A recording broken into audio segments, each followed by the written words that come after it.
దానికి ప్రిపేర్ అవ్వకుండానే ఇచ్చారేమో నేను కూడా. ఒక అటెంప్ట్ ఐ డెంట్ ప్రిపేర్, ఎలా ఉంటుందో తెలుస్తుంది అని ఒక అటెంప్ట్ ఇచ్చాను. ఇంకోటి ప్రిపేర్ అయ్యాను, but I couldn't clear it.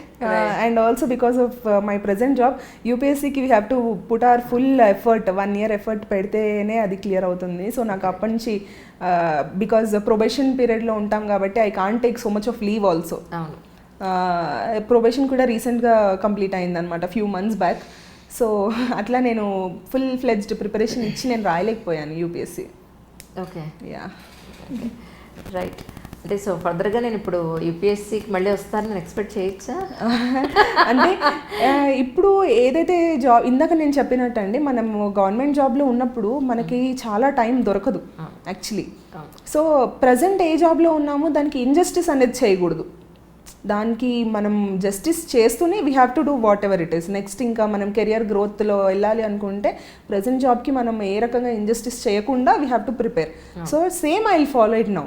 If at all I have been given some time, నాకు ఒకవేళ టైం దొరికితే మాత్రం నేను ఖచ్చితంగా ప్రిపేర్ అవుతాను.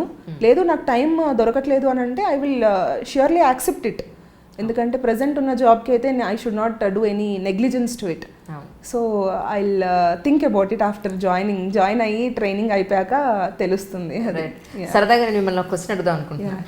ఇప్పుడు మీ అమ్మగారు హోమ్ మేకర్, అవును, దగ్గరుండి చక్కగా మీకు ఇన్ టైంకి ఇంటిల్లిపాది వాళ్ళ అవసరాలని ఇన్ టైంలో చేసి పెట్టారు కాబట్టి మీరందరూ హ్యాపీగా ఎక్కడ వాళ్ళు అక్కడ పని చేసుకుని రాగలిగారు. అవునవును. ఇప్పుడు మీ అత్తయ్య గారు మీ ఇంట్లో ఐ థింక్ మీకు సపోర్ట్ చేశారు కాబట్టి మీరు ప్రశాంతంగా వెళ్ళి ఎగ్జామ్స్ రాస్తున్నారు, మీ వారి సపోర్ట్తో కూడా మీరు చేసుకున్నారు. అదే కనుక లేకపోయి ఉంటే డెఫినెట్గా మీ వంట, మీ క్లీనింగ్, మీ ఇంటి పనులు, హౌస్ హోల్డ్ వర్క్స్ అని చూసుకుంటూ ఉద్యోగం చేసుకుంటూ దీనికి ప్రిపేర్ అవ్వాల్సి వచ్చేది. It's more I think more burden అనండి, లేదంటే ఇంకొంచెం పెయిన్ఫుల్గా నడిచేదేమో నేను కూడా. బట్ కమింగ్ నెక్స్ట్ మీ విషయానికి వస్తే, మరి మీరేమో ఇప్పుడు గ్రూప్స్ లో మంచి ర్యాంక్ సాధించారు, డిఎస్పీగా జాయిన్ అవుతారు. మరి మీ పిల్లల్ని మీరు ఇప్పుడు అడిగేంత వరకు ఇంకా నాకు ఆలోచన అనేది రాలేదు. బట్ మేబీ మా మమ్మీ వాళ్ళు మీరు అన్నట్టు మా మదర్ కానీ అత్తయ్య వాళ్ళు వీళ్ళందరూ పెట్టిన ఎఫర్ట్ అంతైతే నేను ఖచ్చితంగా ఇవ్వలేనేమో, ఐఎమ్ ష్యూర్. ఎందుకంటే కానీ నా మ్యాక్సిమం అయితే నేను ఇస్తానేమో. I'm not very clear about this, ఎందుకంటే ఇంకా ఫేజ్కి రాలేదు కాబట్టి. బట్ ఐఎమ్ ష్యూర్ ఎవరమ్మ వాళ్ళకి గొప్ప కదా. సో నేను అలానే గొప్ప అనిపించుకుంటానేమో తెలియదు, ఇప్పటికైతే మా మదర్ అయితే చాలా గొప్ప. అంటే లేదండి, ఇప్పుడు మీరు వెనకాతల పెద్దవాళ్ళు ఉన్నారు కాబట్టి అవునవునవును, they will also support us obviously. అవునవును, అదే అంటున్నాను కదా సార్. Yeah yeah. సో ఇంకేమన్నా గ్రూప్ 1కి ప్రిపేర్ అయ్యే ఆస్పిరెంట్స్కి ఏమైనా కొన్ని టిప్స్ ఏమైనా చెప్పగలుగుతారు, డూస్ అండ్ డోంట్స్ అనండి? ఎప్పుడైనా కాన్ఫిడెన్స్ లూజ్ అవ్వద్దండి, అండ్ కన్సిస్టెన్సీ లూజ్ అవ్వద్దు.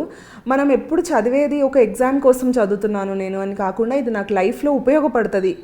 ఎప్పుడైనా నా చదువు అనేది ఎప్పుడు వేస్ట్ కాదు, ఏది చదివినా అది మనకు లైఫ్లో ఎక్కడో ఒక దగ్గర ఉపయోగపడుతుంది.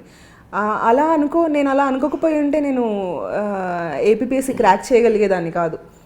సో మీరేం చేసినా దాని మీద ఒక నమ్మకం పెట్టుకొని కన్సిస్టెంట్గా ప్రిపేర్ అవ్వాలి. Take the support of your parents. ఒకవేళ పేరెంట్స్ సపోర్ట్ లేదు, మోస్ట్లీ అమ్మాయిలకి పెళ్ళి అని ఒక ఏజ్ వచ్చాక they would pressurise girls. So try to explain, మీకంటూ ఉన్న ప్యాషన్ వాళ్ళకి ఎక్స్ప్లెయిన్ చేయండి, what you want to become. Surely they will also support and believe in whatever you are doing. చాలా కాన్ఫిడెంట్గా ప్రిపేర్ అవ్వాలి. ఏది ప్రిపేర్ అయినా కూడా నమ్మకంతో, అది మనని మనం ఫస్ట్ నమ్మాలి. మన మీద మనకు నమ్మకం లేకపోతే అది మనం ఈదనే కాదు ఏ ప్రయత్నం చేసినా అది వేస్టే. So we have to believe in our self and then our effort, surely success will be ours. నేను అనుకోవడం మీరు కూడా చాలా ఎర్లీగా మ్యారేజ్ చేసుకున్నారేమో. లేదు, ఇట్ వాజ్ బోత్. అవునా? Yeah yeah. అంటే ఏది ముందు ఏది తర్వాత? Love was first and then it was arranged marriage. Okay, yeah. అంటే నేను అనుకునేది ఏంటంటే యూపీఎస్సీకి ప్రిపేర్ అవుతున్నారు, ఇప్పుడు గ్రూప్ 1 రాశారు. ఈ ప్రిపరేషన్లో యాక్చువల్లీ అంటే మీ ఇంట్లో ఏమన్నా ప్రెజర్ ఉండిందా మ్యారేజ్ కోసం? లేదండి, they have given ample time for me. నాకు ఎంత టైం ఇవ్వాలో అంత టైం ఇచ్చారు. It was my call.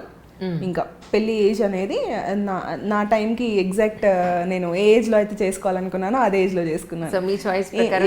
In fact అందరి ఉద్దేశంలో, మా రిలేటివ్స్ ఉద్దేశంలో, అందరి ఉద్దేశంలో it was little bit late, but maybe this is the reason because of that I could have crack this ఇప్పుడు. కరెక్ట్. అప్పుడే పెళ్ళయి ఉండండి, వేరే ఇంకా రెస్పాన్సిబిలిటీ ఉండింటే ఐ డోంట్ నో, అంటే some change would have been there, no. So everything went well. True. Yeah, true. అంటే present generation చాలామంది 30-35 వచ్చేంత వరకు కూడా మ్యారేజ్ చేసుకోవట్లేదు. Due to their personal reasons అనుకోండి. ఎవరి ఇండివిజువల్గా వాళ్ళకి రీజన్స్ ఉంటాయి, మనం అన్నీ ఒక లైన్లో పెట్టలేము. బట్ కానీ మీ వరకు అంటే ఇప్పుడు ఆల్రెడీ మీరు గ్రూప్ 1 ఆఫీసర్ కూడా కాబట్టి మీ బాధ్యతగా మీరు దేన్ని సమర్థిస్తారు అంటే ఏం చెప్తారు?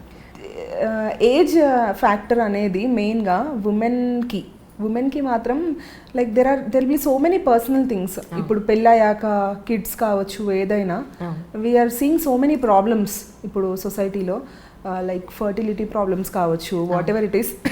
సో మెయిన్గా ఇప్పుడు చాలామంది ఎక్స్పర్ట్స్ చెప్పేది కూడా అదే, everything should happen in a right age. So we should not neglect our personal life at the cost of our professional life and vice versa. Both. We have to focus on both. ఏ ఏజ్లో జరిగేది it should happen in a proper way. That ఊరికే పెట్టుండరు కదా మన పెద్దవాళ్ళు, age కానీ marriage age ఇవన్నీ. They have seen so many things. అవి చూసే ఏ ఏజ్కి ఎవరికి పెళ్ళవ్వాలి, ఏ ఏజ్లో ఏది జరగాలి అని. So I would like to say don't neglect personal life, try to go in a balanced way. పెళ్ళి అయ్యాక సక్సెస్ అవ్వరు అనేది అదొక మిస్కన్సెప్షన్ ఉంది. So that is not a right thing. మనల్ని సపోర్ట్ చేసే వాళ్ళు ఉంటే లైఫ్లో పెళ్ళి అనేది అసలు ఒక బ్యారియరే కాదు. Correct. So both should go in a balanced way. Super అండి. మొత్తానికి such a positive vibes from you. ఒక మంచి గ్రూప్ 1 ఆఫీసర్గా తయారవుతారని నాకైతే చాలా గట్టి నమ్మకం ఉంది. కానీ యూపీఎస్సీ కూడా రాస్తే బాగుంటుందేమో. It's my I'll try. Wish you all success అండి. Thank you so much. Thank you.